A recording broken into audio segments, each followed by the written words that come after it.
Vítajte pri sledovaní 3. epizódy našej série, v ktorej hodnotíme bratislavské gymy. V dnešnom videu budeme cvičiť vo fitku Form Factory, ktoré sa nachádza blízko GoPass Areny v Bratislave.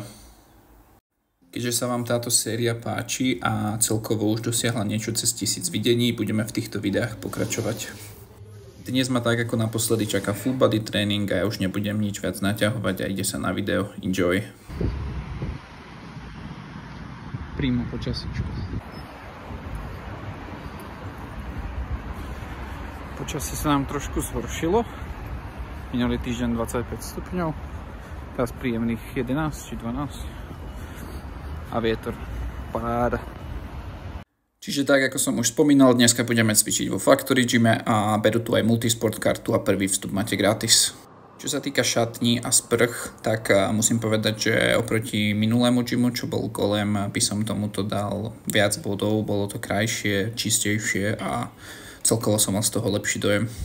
Čo mňa ale na tomto fitku nadchlo najviac, bola súhra tej čiernej, šedej a červenej farby, ktoré patria medzi moje obľúbené farby, a taktiež výhľad na ulicu, ktorý ste si mohli užiť z bežeckého pásu alebo bicyklu. A ja ako človek, ktorý rád robí kardio vo fitku, to určite ocením. Pred samotným tréningom ešte rýchla predtréningovka v podobe Monstru. A dlhodobo bol tento biely môj favorit, ale teraz momentálne mám radšej ten rúžový Zero Sugar. Daj mi vedieť, aký je obľúbený tvoj určite. Dobre, takže ideme benchovať. Warm-up sériu s 60 kg som tu nedával a išiel som tu rovno teda na tých 80 kg. Išlo to už veľa lepšie ako naposledy, čiže preto som sa rozhodol tam dneska skúsiť nahodiť na osku aj 90 kg. Keďže 90 kg ale na oske nebolo veľmi dlho, skoro 2 mesiace, tak som radšej poprosil o spot. No a pozri na to, ako mi to išlo. Myslím si, že po vyše skoro 2-mesačnej pauze od benchovania to vôbec nebolo zlé a na budúce to zase bude niečo lepšie. Čiže poďme ďalej. Poď. Pekne. Díky moc. Na malinko. Keďže už v 2 epizódach snívam o Hekene a hovorím, ako v každom fitku mi chýba, tak samozrejme som ho nemohol vynechať na dnešnom full body tréningu. Ale keďže naposledy som ho cvičil zhruba tak 3 mesiace dozadu, tak dalo mi zabrať aj tých 60 kg, ktorých som tam mal naložených. Problémom pri tomto cviku u mňa nebola ale váha, tá by mohla byť kľudne vyššia, ale tlak, ktorý som vlastne vyvíjal na svoju hlavu.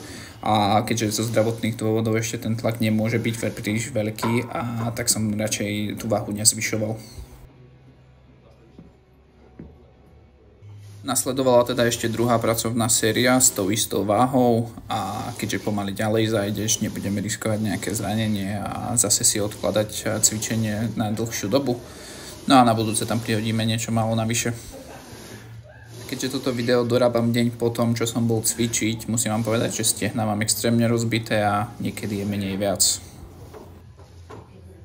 Po Hekene nasledoval lat pull down, čiže cvik na chrbát. Tento cvik patrí medzi jedné z mojich obľúbených cvikov a v poslednej dobe ho cvičím teda s trhačkami, taký lepší úchop a samozrejme ma ten úchop potom neeliminuje a zdvihnem aj vyššiu váhu. Čiže ak by mal niekto pri tomto cviku problém s nejakým progresom a nepoužíva trhačky, určite to vyskúšaj. Je to podľa mňa najlepšia pomôcka do fitka a taká povinná výbava by som to už nazval. Samozrejme z každého cviku chodím po 2 pracovné série, avšak všimol som si počas tréningu, že mám už len 10% batérie, čiže som to musel tak uponáhľať, aby som z každého vlastne stihol mať nejaký záber, čiže nemusí byť všetko zobrazené tak, ako som to reálne odcvičil, ale chcel som mať čo najviac záberov z rôznych cvikov. Tu už som sa teda presunul na pec deck, kde som odcvičil vlastne druhý cvik na hrudník a po benchovaní. No a zároveň som si tu ešte rovno odcvičil aj zadné ramena. Inak neviem ako vy, ale ja pri tomto cviku progresujem extrémne pomaly a pritom mám rád veľmi tento cvik a baví ma ho cvičiť, no progres je tu akože extrémne pomalý a je to dosť demotivujúce. Daj mi vedieť, či to máš podobne, nech to nesom sám. Po zadných ramenách teda nasleduje predkopávanie, ja ho cvičím teda, ako som už spomínal v minulých videách, unilaterálne. Samozrejme nie je nič na tom zlé, ako cvičíte s oboma nohami naraz, Avšak mám tu jednu takú radu pre niekoho, kto to cvičí oboma nohami a jeho fitko ho už eliminuje v tom, že cvičí vlastne full stack, čiže už nemá kam posúvať váhu, tak jedno z riešení môže byť, že ho budete cvičiť unilaterálne. Druhým riešením môže byť gym pin, prostredníctvom ktorého si ešte k danej váhe môžete pridať nejaký kotúč, ale to zase nie v každom fitku vlastne povolujú, čiže si to musíte zistiť vo vašom fitku, či to môžete používať. Sice to predkopávanie extrémne bolí a páli, ale fakt to milujem cvičiť. Pomaly, ale isto sa blížime k záveru tohto tréningu a ja som sa vlastne teda rozhodol ešte odcvičiť si biceps a dipy.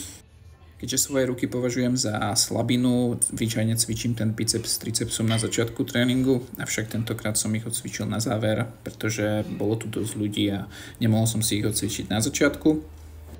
Tým som chcel vlastne poukázať na to, že ak máte cviky, pri ktorých sa neposúvate alebo neprogresujete tak ako pri ostatných, tak si ich odcvičte na vlastne ako keby úvod tréningu a neskôr sa venujte vlastne teda tým cvikom, pri ktorých zaznamenávate väčšie progresy. Dobre, ale poďme sa teda vrhnúť na samotné ohodnotenie teda tohto fitka ako celku.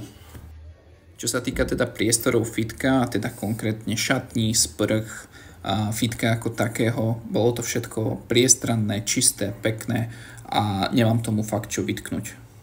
Musím sa priznať, že fitko ako také na mňa pôsobilo fakt od prvého dojmu, odkedy som tam vošiel veľmi pekne a musím povedať, že je to asi najkrajšie fitko zatiaľ v Bratislave, v ktorom som bol. Určite si ale niektorí z vás všimli, že podobne ako v Goleme aj toto fitko je vybavené strojmi od Technogymu, čiže toto je jediná polhviezdička, ktorú vlastne strhnem tomuto fitku.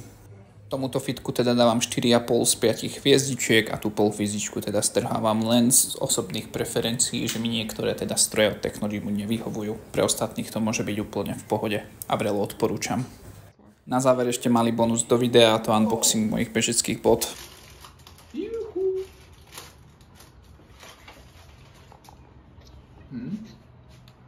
Názor? Podľa Vikči? Strašné ogrcky? Podľa mňa pecky. Tento príbeh ale nemá šťastný koniec, pretože namiesto 44, ktoré som si objednal, si musím objednať 45, keďže som tam nemal voľný priestor pre palec a to by pri dlhších behoch mohol byť problém. Čiže si budem musieť ešte počkať, kým sa v nich prebehnem. Pre viac podobných videí si nezabudni hodiť odber a vidíme sa na budúce. Čau.